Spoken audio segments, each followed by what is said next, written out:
क्या हुआ था गुफा में। गुफा के द्वार पर पहुंचकर ध्रुव ने तारा और विक्की से कहा कि वे दोनों ज्यादा सतर्क रहें। पिछले दिन जो ध्रुव ने उन दोनों को सुरक्षा प्रदान की थी, इस वजह 24 घंटे तक उन पर किसी भी माया का कोई प्रभाव नहीं होगा। तो अभी उनके पास काफी वक्त है, क्योंकि वो 24 घंटे अभी खत्म नहीं हुए हैं। बाकी ध्रुव देख लेगा कि उसे क्या करना है। माई सबको लेकर गुफा के भीतर बढ़ गई और ध्रुव को बोलती गई कि वो हमेशा की तरह दरवाजे के बाहर ही खड़ा रहे। चुपचाप हाँ में सिर हिला दिया। अंदर जाते हुए विकी और तारा के दिल की धड़कन बहुत तेज थी। वो अपने हिसाब से बहुत ही चौकन्नी नजरों से इधर उधर देखते जा रहे थे। वो हर एक चीज को गौर से देखने की कोशिश कर रहे थे, लेकिन वो चाहकर भी कुछ देख नहीं पा रहे थे, क्योंकि वहां खाली दीवारें और खाली गलियारों के अलावा कुछ नहीं था। जैसे ही सब पूजा वाले कक्ष में पहुंचे, माई ने उन्हें बैठ जाने को कहा।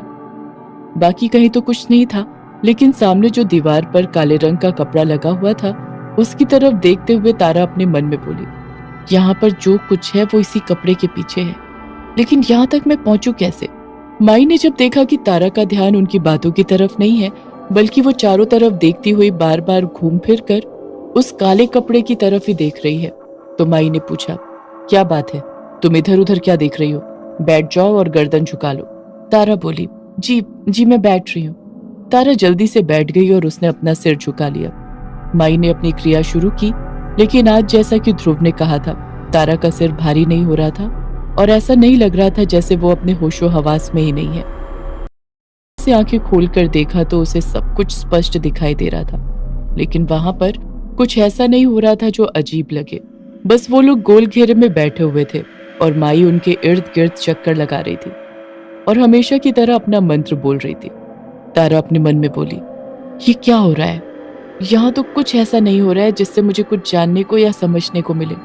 अब तक हम सब वैसे ही बैठे हुए हैं। एक बार ये कंफर्म करने के बाद कि अब तक वे लोग वहीं बैठे हुए हैं, तारा ने फिर से अपनी आंखें अच्छे तरीके से बंद कर ली, ताकि माई को कोई भी शक ना हो। धीरे धीरे करके वहां का टेम्परेचर गिरने लगा। तारा को ठंड का एहसास हो रहा था। उसे ऐसा लग रहा था जैसे उसे बर्फ के बीच में बिठा दिया गया। उसे समझ नहीं आया कि अचानक से यहाँ का टेम्परेचर इतना कम कैसे हो सकता है, और धीरे धीरे उसे अपने शरीर पर कुछ रेंगता हुआ सा भी महसूस हुआ और कुछ फड़फड़ाने की आवाज आई। एक बार फिर तारा ने सिर झुकाए हुए ही जरा सा आंख खोला और देखने की कोशिश की कि आखिर अचानक यहाँ क्या चलने लगा, लेकिन तारा ने चारों तरफ अंधेरा था।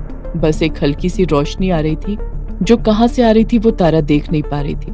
तारा और बाकी सब जहां बैठे थे वहां बर्फ ही बर्फ था और एक सरसराती हुई चीज थी जो रस्सी की तरह थी, लेकिन यकीनन वो रस्सी नहीं थी।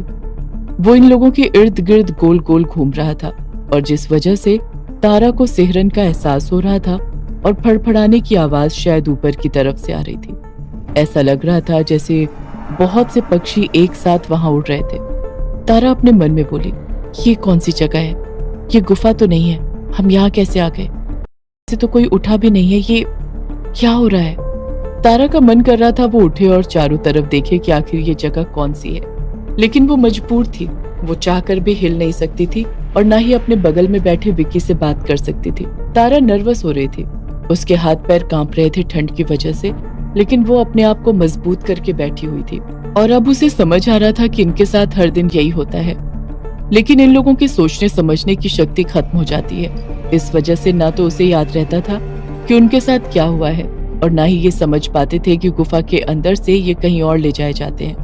अब तक तो यही मानकर चल रहे थे कि गुफा के अंदर ही कोई पूजा होती है, लेकिन अब ये जान लेने के बाद कि गुफा के अंदर से ये कहीं और ही पहुंच जाते हैं, अब तक नहीं समझ पा रहे थे कि यहाँ तक पहुंचे कैसे और ये जगह है क्या, और इन लोगों के साथ क्या हो रहा है। तारा अपने मन में बोली, ध्रुव कुछ भी करो, लेकिन जल्द से जल्द इस जगह के रहस्य का पता लगाओ। समझ नहीं आ रहा कि हमारे साथ क्या हो सकता है, लेकिन अब मुझे यकीन हो गया है कि ये जो कुछ हो रहा है वो ठीक नहीं हो रहा है, और इससे हम सबकी जान को खतरा है। अभी तारा के दिमाग में यही सब चल रहा था कि उसके पैर पर विक्की ने अपने पैर के अंगूठे से टच किया। तारा मन में बोली, ये क्या कर रहा है? अगर माई ने देख लिया ना, तो आज यहाँ जो भी है, किसी को भी एहसास हो गया ना कि हम अपने होशो हवास में हैं, तो कल को मरते आज मर जाएंगे। तारा ने भी धीरे से विक्की के टच का जवाब दिया और फिर अपने पैर को सिकोड़ लिया ताकि विक्की दोबारा ऐसी हरकत ना करे। तारा समझ रही थी कि विक्की भी ये सब कुछ देखकर नर्वस हो रहा है, लेकिन अभी उनके पास यहाँ बैठने के अलावा और कोई ऑप्शन भी तो नहीं था। दूसरी तरफ जब काफी देर हो चुकी थी तब ध्रुव धीरे से गुफा के भीतर बढ़ा। वो इतने आहिस्ता चल रहा था कि उसे खुद भी अपने कदमों की आहट सुनाई नहीं दे रही। वहां की दीवारों को और फर्श को, हर एक चीज को बारीकी से देखता हुआ आगे बढ़ रहा था। अंदर अंधेरा था लेकिन फिर भी ध्रुव चाहकर भी अपने मोबाइल का फ्लैश ऑन नहीं कर सकता था। उसे डर था कि माई को एहसास ना हो। ध्रुव ये सोचकर जा रहा था कि वो छुपकर देखेगा कि आखिर माई क्या कर रही है और भीतर जाकर कोई और रास्ता है कि नहीं जिससे इस गुफा में दोबारा आया जा सके। ध्रुव जैसे जैसे अंदर जा रहा था उसे ठंड का एहसास हो रहा था। ध्रुव ने जब पीछे पलटकर देखा तो पीछे उसे गुफा का दरवाजा नजर नहीं आ रहा था। इसका साफ साफ मतलब था कि वो काफी आगे आ चुका है, लेकिन वो गलियारा खत्म ही नहीं हो रहा था। ये कैसी जगह है? बाहर से दिखने में तो छोटी सी लगती है, इसके पीछे की तरफ भी ये बहुत दूर तक नहीं फैला हुआ है। तो आखिर ये गुफा अंदर ही अंदर जा कहाँ रही है, जिनके रास्ते ही नहीं खत्म हो रहे। आखिर में चलते हुए उसे हल्की सी रोशनी नजर आने लगी। ध्रुव बहुत सावधानी से आगे बढ़ने लगा। धीरे धीरे ध्रुव उस रोशनी के नजदीक पहुंच चुका था। उसने देखा वो एक बहुत बड़ा हॉल जैसा कमरा था और वो रोशनी उसी के दीवार पर लगी एक मशाल से आ रही थी। ध्रुव ने झांक कर देखा तो उसे वहां अपने दोस्त या बाकी कोई भी नजर नहीं आया।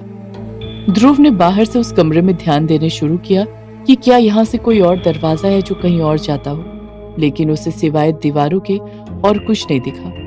तो जाहिर सी बात थी कि गुफा के दरवाजे से जुड़ा जो रास्ता था वो यहीं खत्म होता था और यहाँ से कोई भी रास्ता कहीं नहीं जाता था। तो आखिर सब लोग गए कहाँ, क्योंकि उनमें से कोई तो बाहर भी नहीं आया है। ये निश्चित कर लेने के बाद कि वहां कोई नहीं है, ध्रुव ने सोचा कि इस हॉल में जाकर ही देखना पड़ेगा कि यहाँ पर क्या मच रहा है। ध्रुव ने जैसे ही अपने कदम बढ़ाए उसे जैसे कोई बिजली का झटका लगा हो और वो कई कदम पीछे हो गया। गुफा की दीवार के सहारे खड़ा ध्रुव चौंकते हुए उस हॉल की तरफ देखकर बोला, ये क्या था? ध्रुव ने देखा तो वहां कुछ दिख नहीं रहा था। ऐसा लगा जैसे कोई अदृश्य दीवार या कोई अदृश्य करंट का सोर्स था, जिस वजह से ध्रुव को इस जगह पर करंट लगा है। ध्रुव धीरे से आगे बढ़ा और उसने पहले अपना एक हाथ वहां लगाया। हाथ लगाने पर वहां कुछ नहीं हुआ, वो जगह बिल्कुल नॉर्मल ही थी। और ये देखकर ध्रुव ने एक बार फिर कोशिश की अंदर जाने की, लेकिन उसने जैसे ही अपने कदम अंदर की तरफ बढ़ाए एक बार फिर उसे झटका लगा और उसे लगा जैसे उसका सिर किसी सख्त चीज से टकराया है और उसे करंट का एहसास भी हुआ। ध्रुव बोला, ऐसा कैसे हो सकता है? यहाँ तो कोई दीवार नहीं है, ना कोई इलेक्ट्रिक वायर। ओह, समझा। इतना कहकर ध्रुव ने अपनी आंखें बंद की और उस जगह पर अपना हाथ ले गया। उसके होंठ कुछ बुदबुदा रहे थे और कुछ ही देर में उस जगह पर पत्थर की एक दीवार नजर आने लगी। ध्रुव ने देखा उस दीवार के कॉर्नर में जरा सी जगह थी जिससे एक आदमी बाहर आ जा सकता था। ध्रुव उसी दरवाजे की तरफ बढ़ा और बोला, रहस्यमयी होने के साथ साथ ये जगह तो तिलिस्मी भी लगती है, लेकिन कभी तारा और विकी ने इस तरह की किसी दीवार के बारे में तो नहीं बताया। और फिर खुद बोला, हो सकता है माई उसे सीधा दरवाजे से ही ले जाती हो, उनका सामना कभी दीवार से हुआ ही ना हो। वैसे भी ये मायावी दीवार है, साधारण आंखों से तो दिख भी नहीं सकती, इसलिए कोई इस दीवार से दूसरी तरफ नहीं जा पा रहा है, लेकिन इस तरफ से दूसरी तरफ सब कुछ दिख रहा है। ध्रुव उस छोटी सी दीवार से दूसरी तरफ आ चुका था। वो कमरा जैसे ध्रुव ने बाहर से देखा था वैसे ही खाली था। ध्रुव अपने मन में बोला, ये कमरा बिल्कुल खाली लग रहा है, या वाकई में खाली है, और या यहाँ पर किसी तरीके की माया का प्रयोग किया गया है। तभी ध्रुव की नजर सामने की दीवार पर पड़ी जहाँ पर काला पर्दा टंगा हुआ था। ध्रुव को याद आया तारा इसी काले पर्दे की बात कर रही थी। ध्रुव का पूरा ध्यान अब उसी तरफ जा चुका था। ध्रुव के कदम अपने आप उस काले पर्दे की तरफ बढ़ते जा रहे थे। ध्रुव पर्दे के पास पहुंचा और उसने धीरे से उस पर्दे को खिसका कर देखा। दूसरी तरफ कोई चीज नहीं थी, बस एक दरवाजा था जो बाहर से तो खुला हुआ था लेकिन शायद दूसरी तरफ से बंद किया गया था, और किसी दरवाजे को ढकने के लिए इस काले पर्दे का उपयोग किया गया था। लेकिन इस तरह से दरवाजे को ऐसे ढककर क्यों रखा गया है, और ये दरवाजा खुलता कहाँ है? ध्रुव ने एक दो बार धक्का देकर उस दरवाजे को खोलने की कोशिश की, लेकिन कोई फायदा नहीं हुआ। दूसरी तरफ से कुछ अजीब सी आवाज आ रही थी।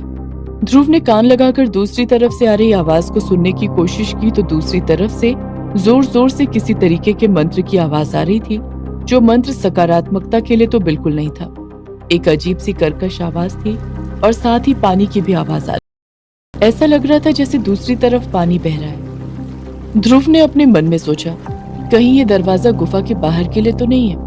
एक दरवाजा आगे की तरफ से और ये पीछे का दरवाजा, इस रास्ते से कहीं और ही जाया जाता है। तो कहीं माई सबको लेकर कहीं गई तो नहीं है दरवाजे के माध्यम से? ध्रुव कुछ देर और वहां खड़े रहकर दूसरी तरफ की गतिविधियों को सुनकर समझने की कोशिश करना चाहता था, लेकिन दूसरी तरफ सब कुछ बिल्कुल शांत हो गया और उसे दरवाजे की दूसरी तरफ से खड़कने की आवाज आई, जैसे दरवाजे को खोलने की कोशिश की जा रही है। ध्रुव समझ गया कि दूसरी तरफ से दरवाजा खुल रहा है और वो अब वहां एक पल भी खड़ा नहीं रह सकता, इसलिए वो फुर्ती से वहां से पीछे पलटा और गुफा के बाहर आकर ही रुका। बाहर आकर ध्रुव के दिमाग में बस यही चल रहा था कि अब तक ध्रुव और उसके दोस्त यही समझ रहे थे कि जो भी राज और रहस्य है यहाँ वो इस गुफा में है, लेकिन ये गुफा तो मात्र एक रास्ता निकला। असली जगह तो कहीं और ही है, लेकिन वो जगह कहाँ है? ध्रुव चाहकर भी वहां नहीं जा पाया और अब बस उसे इंतजार था कि जल्द से जल्द तारा और विकी आए और उनसे पूछा जाए, क्योंकि आज से पहले तो वो लोग अपनी सेंस में नहीं रहते थे, लेकिन आज जरूर कोई ना कोई जानकारी मिल ही जाएगी। ध्रुव को गुफा के बाहर इंतजार करते हुए कुछ देर ही बीता था कि उसने देखा माई गुफा से निकल कर आ रही है और माई के पीछे पीछे बाकी सब हैं। माई ने ध्रुव को देखा और इधर उधर देखती हुई बोली, क्या कोई इस गुफा के भीतर प्रवेश किया था? कोई से मेरा मतलब है तुम, क्योंकि यहाँ और कोई नहीं आता। ध्रुव को समझ नहीं आ रहा था कि वो क्या बोले। अगर वो इनकार करता है तो झूठ होगा और सच वो बोल नहीं सकता। ध्रुव ने कहा, क्यों, आपने किसी को देखा क्या? किसी से मेरा मतलब है मुझे, या आपके काम में कोई रुकावट आई? माई समझ गई कि ध्रुव से पूछने का कोई फायदा नहीं है और उन्होंने कहा, खैर छोड़ो, अगर कोई इस गुफा में प्रवेश करेगा भी तो उसके लिए ठीक नहीं होगा, तुम समझ रहे हो ना?